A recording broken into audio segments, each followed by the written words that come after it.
Assalamualaikum warahmatullahi wabarakatuh. Perkenalkan, nama saya Maulana Aditya, NIM 2119533. Sini saya akan coba untuk mempresentasikan proposal sistem pakar untuk UAS semester 6. Untuk daftar isinya yaitu ada 12. Yang pertama latar belakang, rumusan masalah, batasan masalah, tujuan penelitian, manfaat penelitian, hipotesis penelitian.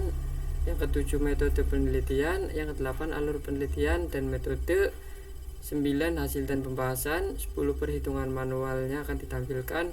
Untuk yang ke-11 ada kesimpulan dan saran, yang ke-12 terima kasih. Untuk yang pertama latar belakang. Untuk latar belakang penelitiannya yaitu penyakit jantung merupakan penyebab utama kematian di dunia, menyumbang sekitar 17,9 juta kematian per tahun secara global atau 32% dari semua kematian. Di Indonesia, penyakit jantung menjadi penyebab kematian nomor 1 dengan prevalensi mencapai 1,5% dari total penduduk atau sekitar 2,8 juta orang berdasarkan data Riskesdas 2018. Diagnosis yang tepat dan dini sangat penting, namun proses diagnosis penyakit jantung rumit dan membutuhkan keahlian medis mendalam dengan menganalisis berbagai gejala dan faktor resiko seperti usia, jenis kelamin, riwayat kesehatan, gaya hidup, dan hasil pemeriksaan laboratorium. Sistem pakar berbasis metode certainty factor dapat membantu proses diagnosis penyakit jantung dengan memberikan kemampuan penalaran yang mirip pakar. Untuk rumusan masalahnya terdapat 3. Yang pertama, bagaimana merancang sistem pakar untuk diagnosis penyakit jantung dengan mengimplementasikan metode CF.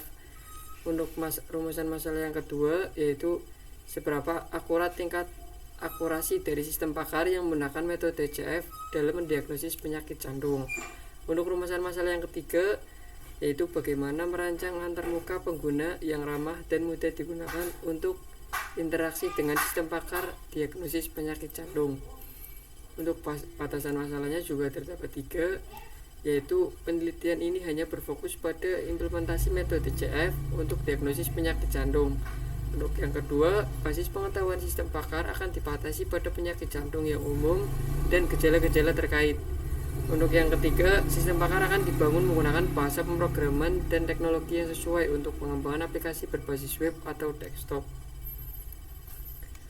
Untuk selanjutnya ada tujuan penelitian. Tujuan utama dari penelitian ini adalah mengimplementasikan sistem pakar untuk diagnosis penyakit jantung dengan menggunakan metode CF.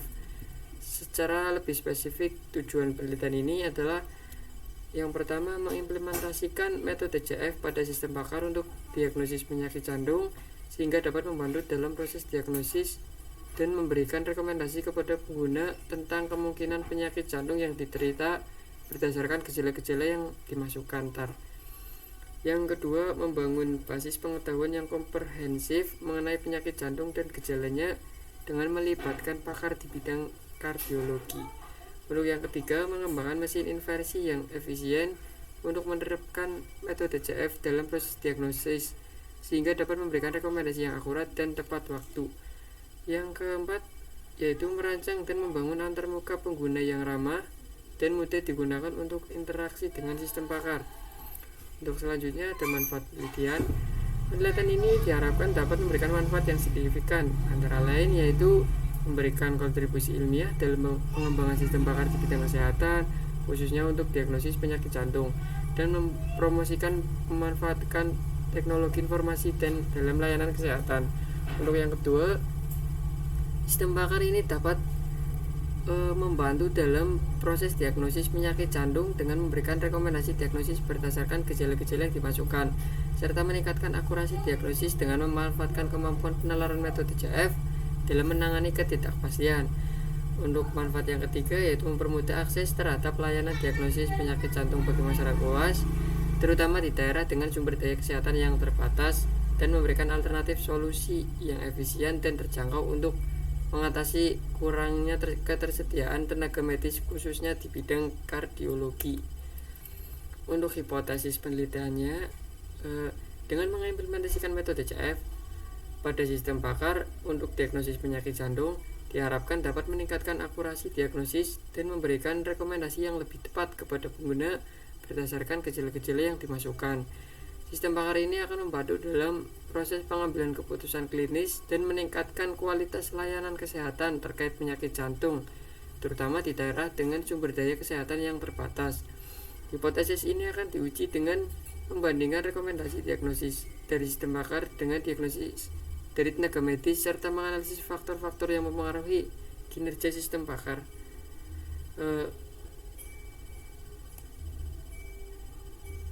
Mohon maaf untuk tujuan penelitian. Untuk selanjutnya metode penelitian. Dalam penelitian ini permasalahan diagnosis penyakit jantung akan dimodelkan menggunakan metode CF.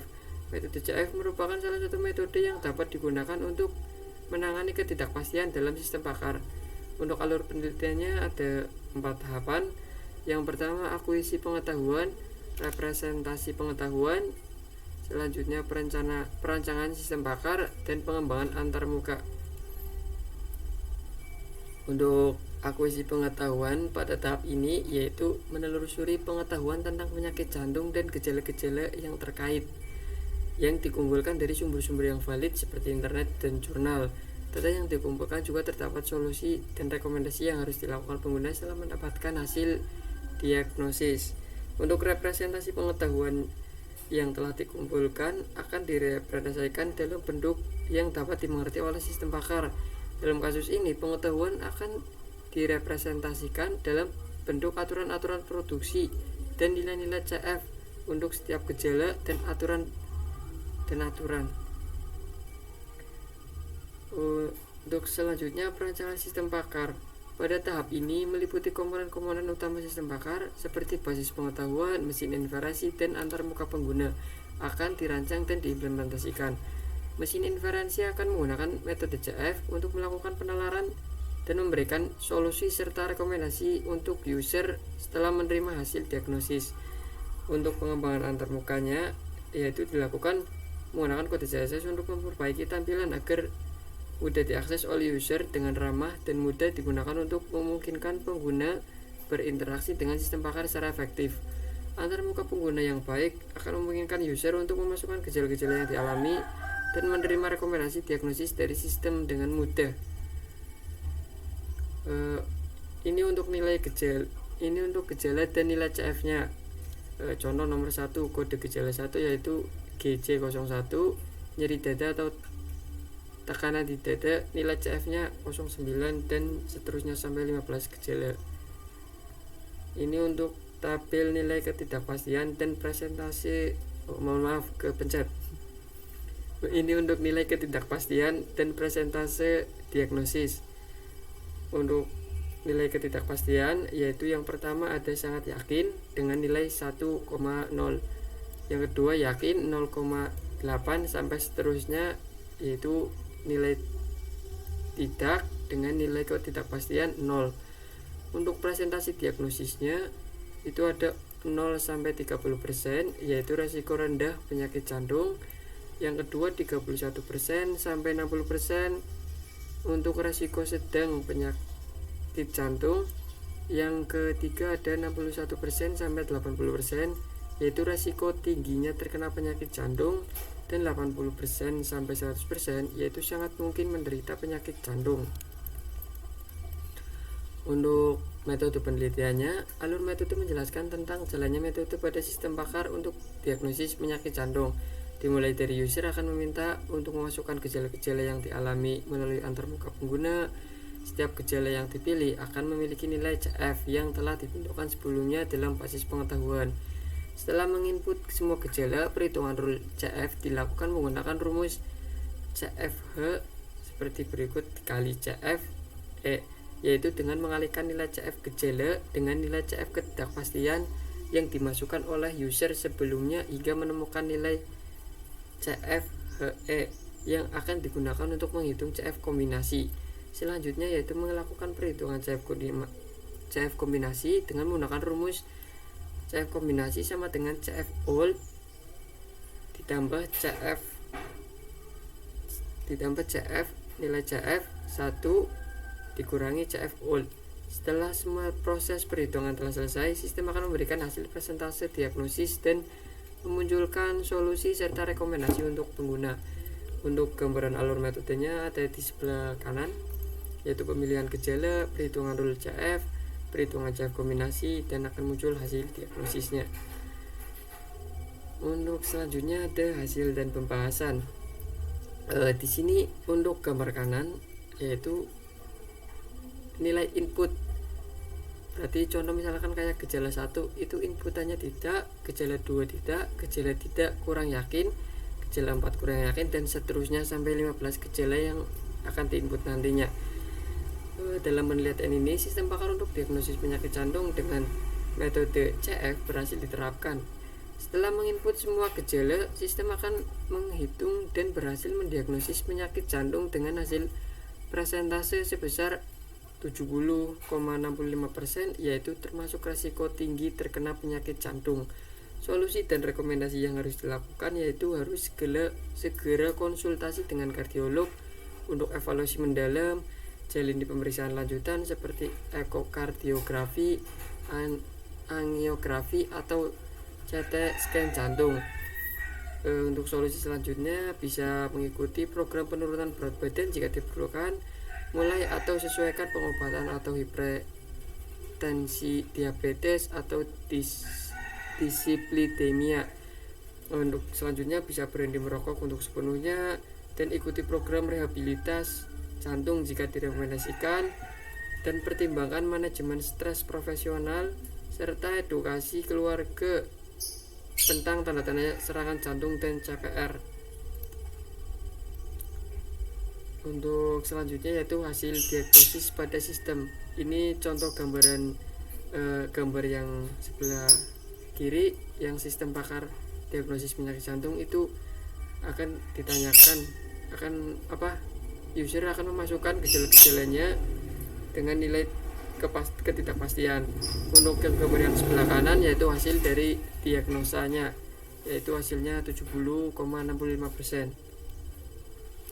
Ini untuk perhitungan manual nilai CF, yaitu seperti ini, dan ini untuk perhitungan nilai CF kombinasi. Ini juga perhitungan manual CF kombinasi. Nah, ini untuk hasil finalnya yaitu berada di 70,65%, sama dengan hasil diagnosis sistem. Untuk simpulannya, sistem pakar untuk diagnosis penyakit jantung dengan menggunakan metode CF telah berhasil diimplementasikan. Sistem ini memiliki kemampuan untuk memberikan rekomendasi diagnosis penyakit jantung berdasarkan gejala-gejala yang dimasukkan oleh pengguna dengan baik, dikarenakan sudah terdapat perhitungan manual juga dan menghasilkan hasil yang sama. Metode CF terbukti efektif dalam menangani ketidakpastian dan memberikan solusi serta rekomendasi yang sesuai untuk pengguna. Antarmuka pengguna yang ramah dan mudah digunakan telah dirancang untuk memfasilitasi interaksi antara pengguna dengan sistem pakar secara efektif. Hasil evaluasi menunjukkan bahwa sistem pakar ini memiliki potensi untuk membantu dalam proses diagnosis penyakit jantung, terutama di daerah dengan sumber daya kesehatan yang terbatas. Untuk sarannya, meskipun sistem pakar untuk diagnosis penyakit jantung dengan implementasi metode CF telah berhasil diterapkan, terdapat beberapa saran yang dapat dipertimbangkan untuk pengembangan dan penyempurnaan lebih lanjut, seperti perlu dilakukan pengembangan lebih lanjut pada sistem pengetahuan sistem pakar agar dapat mencakup jenis penyakit jantung dan gejala yang lebih beragam, sehingga meningkatkan cakupan dan akurasi diagnosis. Yang kedua, direkomendasikan untuk melakukan integrasi sistem pakar dengan sistem informasi kesehatan atau rekam medis elektronik yang ada, sehingga data pasien dapat diakses secara langsung dan mudah diproses dan memudahkan proses diagnosis. Untuk yang ketiga, penelitian selanjutnya dapat mempertimbangkan penghubungan metode CF dengan metode lain, contohnya seperti logika fusi atau jaringan syaraf tiruan untuk meningkatkan akurasi dan kemampuan penalaran sistem dalam menangani ketidakpastian. Untuk saran yang terakhir yaitu diperlukan pengujian lebih lanjut dengan melibatkan data pasien yang lebih besar dan beragam, serta membandingkan hasil diagnosis sistem pakar dengan diagnosis dari tenaga medis yang berpengalaman untuk mengevaluasi kinerja sistem secara lebih komprehensif. Mohon maaf. Ya, segitu saja dari saya. Terima kasih. Assalamualaikum warahmatullahi wabarakatuh.